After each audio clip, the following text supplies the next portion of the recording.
So disc golf wasn't called disc golf when I first started playing it. It was frisbee golf. You didn't need a lot of fancy equipment. You needed a disc and you needed some kind of goal.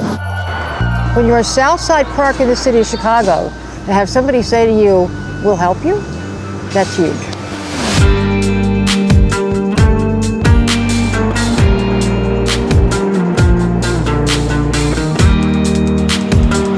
Welcome in to episode 10 of season 2 of Unstable Discourse, aka the live episode. For the foundation, this is our first project in a major city. With COVID, you know, people need to find a thing to get outside. Disc golf kind of took off with that, and I think we just kind of need to keep riding that momentum. We're a part of in a big city, so I'm fired up about that. Yeah, man, it's totally different to the other projects you guys have been taking on. New York and Seattle and every other area that has a ton of people and no disc golf. Hopefully this is the start of that change.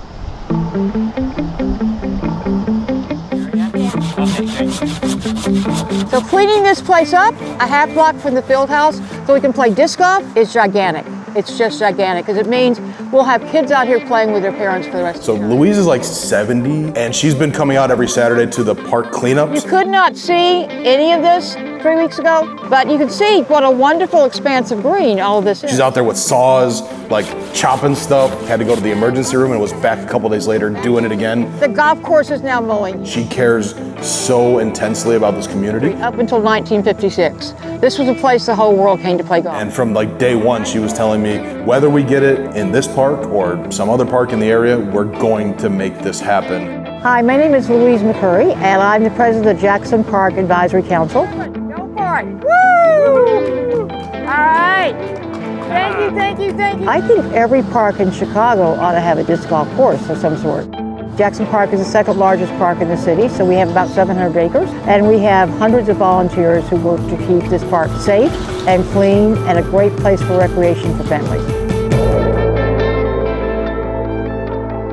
Paul Macbeth Foundation tries to help grow disc golf in underserved areas. I just want to thank the disc golf community, the Hyde Park Disc Golf. Hyde Park Disc Golf said, hey, we're trying to get disc golf in the city limits. It kind of just blossomed from there. It's kind of amazing to be here. My name's Tommy Ingalls. I started Hyde Park Disc Golf with Chad and Casey, and playing disc golf in our local park to escape from the pandemic became a social gathering for just us and other members of the community.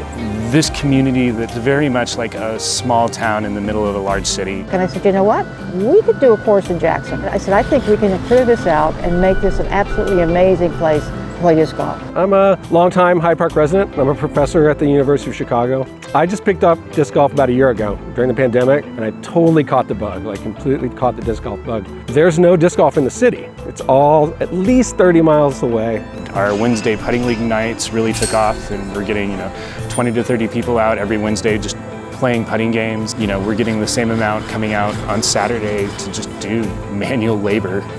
It was all very unintentional up until a couple months ago. I learned about this group from seeing a basket down the block. Lo and behold, it turns into getting a whole course in Chicago, which always kind of was like our ultimate goal. People always ask, how is it going to be sustainable? And I think it's sustainable because it's a community building it, and if you take part in getting something there, you're going to take part in preserving it. Doing it wasn't that hard. Doing it's something you just bring a lot of volunteers together, and suddenly things take shape. They just do. Really the hardest thing to tell is like what that area was and what it has been for 8 to 10 years. It's just this forgotten space, a public park that is just not accessible. When we started, this is exactly what it looked like. You couldn't see 6 feet in front of you. It's not somewhere you wanted to walk alone. But now this is somewhere we're comfortable bringing our families. Once you have bikers and mothers with strollers, the whole complexion changes. People are like, I can't believe it looks this well. And it's not even disc golfers that come out on Saturday anymore. We just have people that have been walking by it for years, and it's like, I just waited for this to get cleaned up. And so I think every time somebody walks by and joins us in a park cleanup or playing disc golf is just exactly what we set out to do. I was talking a little bit to the guys of Disc Golf Chicago, and they reached out to Dana Vici, who is part of Discmania, which is Disc Golf Parks, and they were all on board, so we kind of partnered together to attack this project. All right, this is my first throw in Chicago. So. All right! Woo! I want to improve on that one.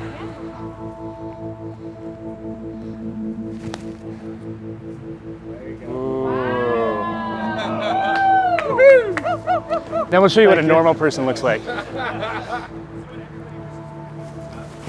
Oh, the birds love you.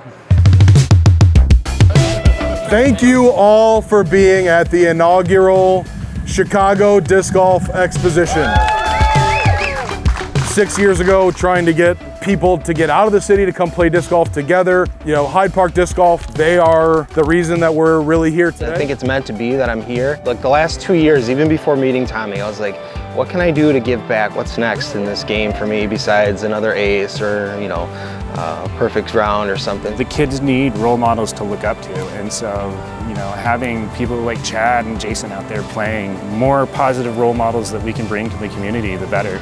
People are much more likely to come up to me like, hey, what are you guys doing here? Like, what is this basket for? Like, they don't understand. And I think that's what just gains the popularity in these kind of tight-knit community like Hyde Park. It's kind of a perfect area for it. Disc golf sells itself. Like if somebody grabs a disc and starts throwing a few times, it's fun. Like disc golf is really, really fun. It's all about that first basket. As soon as somebody gets that first basket, like, they're in. The chance to get a birdie, right? Like the moment you have a throw that puts you like, maybe I can get a birdie here, it just becomes addictive. What I've found in the last 2 years working with kids that have been home on their computers during COVID is the kids really, really need to be out in open space. Could not thank you play enough. We had 2 awesome clinics this morning. Zoe, come on up. Thank you so much to Disc Golf Chicago and to the Hyde Park Disc Golf.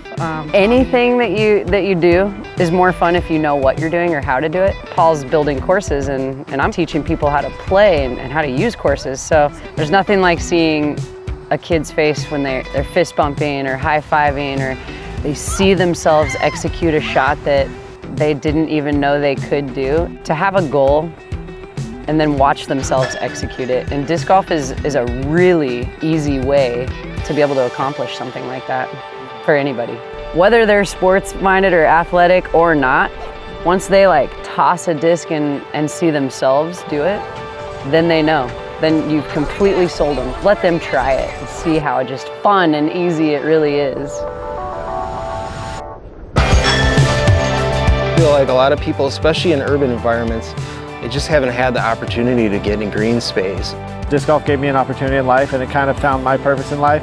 So hopefully just the introduction of disc golf can teach someone just something in their life. Parks are a partnership, they have to be. So it's really exciting to have people say, sure, we can get you 100 discs, or sure, we can find you some gold, because that's something we would have no idea how to do. So we need a bigger golf course, so Tiger Woods. I just wrapped up a little tour with Luis and some of the politicians here. I was able to hear their excitement for disc golf. Our goal as an organization is to see sustainable disc golf experiences provided for people with no access to disc golf. We're excited for the journey in the next couple years to see what happens and see more disc golf come to Chicago. We don't have people lined up to help us in the South Side.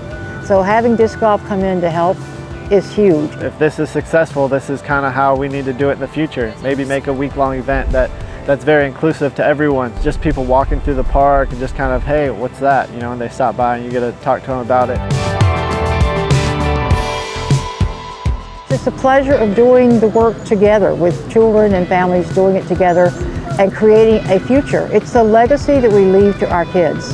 We can either leave our kids a legacy of dirty areas with needles and crime, or we can leave our kids a place where they can play together with their families and have a wonderful life, and that's our goal. This place is green space that we're reclaiming.